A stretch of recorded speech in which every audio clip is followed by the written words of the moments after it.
اللہ کے رسول حضرت محمد مصطفیٰ صلی اللہ علیہ وآلہ وسلم بار بار امام حسین کو بلند کر کے دنیا کو یہ بتاتے تھے کہ یہ حسین مجھ سے ہے اور میں اس حسین سے۔ اے لوگو، اگر اس حسین پہ کوئی مشکل وقت آ جائے اور یہ تم سے مدد طلب کرے تو اس کا ساتھ دینا، کیونکہ یہ جنت کے جوانوں کا سردار ہے، میرا خون ہے، میری اولاد ہے۔ لیکن افسوس، ابھی رسول اللہ کی رحلت کو تھوڑا وقت ہی گزرا تھا کہ کربلا کے میدان میں ایک طرف 9 لاکھ کا مجمع تھا تو دوسری طرف وہ حسین جس کو اللہ کے رسول اپنے کندھوں پہ سوار کرتے تھے۔ امام حسین علیہ السلام اپنے نانا کی امت سے بار بار کہتے رہے کہ کیوں میرا رستہ روکا ہے؟ اے لوگو، پہچانو، میں تمہارے نبی کا نواسا ہوں۔ کیوں 3 دن سے میرے بچوں کو پیاسا رکھا ہے؟ کیوں میرے عزیز و اقارب کو شہید کیا ہے؟ بتاؤ، کیا میں نے رسول اللہ کی شریعت میں ترامیم کی ہے؟ کسی انسان کا حق کھایا ہے؟ کسی انسان پہ ظلم کیا ہے؟ اتنے میں فوج یزید ایک آواز میں کہنے لگی، اے حسین، ہم سب تجھے تیرے بابا علی کے بغض میں قتل کر رہے ہیں تاکہ یزید ہماری جھولیاں دولت سے بھر دے۔ امام حسین نے فرمایا، اے لوگو، آج جس اسلام کا علم تمہارے ہاتھوں میں بلند ہے، یہ علم میرے بابا علی نے بلند کیا، مت بھولنا۔ خیبر و خندق میں اگر علی نہ ہوتے تو اسلام کی فتح ناممکن تھی۔ وہ علی جس نے پوری زندگی اسلام کی تبلیغ کی، حق کو بلند کیا، رسول اللہ کی حفاظت کی، آج اس علی کو یہ اجر دے رہے ہو۔ اے لوگو، بتاؤ، اللہ کے رسول نے بار بار میرے بابا علی کا ہاتھ بلند کر کے فرمایا تھا کہ جہاں حق ہوگا وہاں علی ہوگا، جہاں علی ہوگا وہاں حق ہوگا، اور آج اس علی اور اولاد رسول کو یہ اجر دے رہے ہو۔ اتنے میں یزید کی فوج کے سپہ سالاروں نے دیکھا کہ کہیں فوج میں بغاوت نہ ہو جائے۔ اے شمر، کیا دیکھ رہے ہو؟ حملہ کرو۔ بس لاکھوں کی فوج نے جب رسول اللہ کے نواسے پہ حملہ کیا، امام حسین علیہ السلام نے اللہ کا نام لیا اور ذوالفقار کو نیام سے نکالا۔ تاریخ گواہ ہے، ایک طرف لاکھوں کا مجمع اور ایک طرف 3 دن کا بھوکا پیاسا حسین ابن علی۔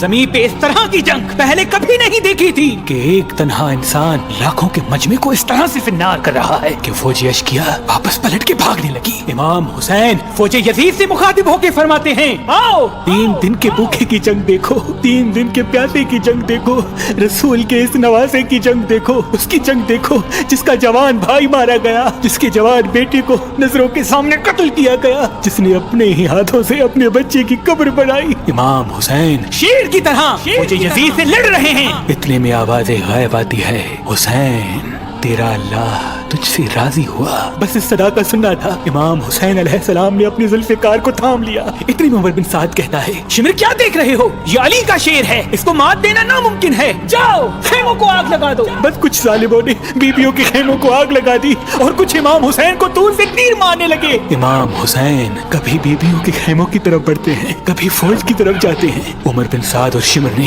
فوج کو 4 حصوں میں تقسیم کر دیا اور یہ کہا کہ کوئی بھی حسین کے قریب نہ جائے، جس کے پاس جو چیز ہے وہ دور سے حسین کو مارے۔ جس کے پاس نیزہ تھا اس نے نیزہ مارا، جس کے پاس تیر تھے وہ تیر مارتا رہا، جس کے پاس برچیاں تھی وہ برچیاں مارنے لگا۔ تاریخ نے لکھا، جس کے پاس مارنے کے لیے کچھ نہ تھا وہ کربلا کی کرب زمین سے مٹی اٹھا کے امام حسین کی طرف پھینکتا رہا۔ امام حسین کے جسم مبارک پہ ہزاروں زخم لگتے رہے۔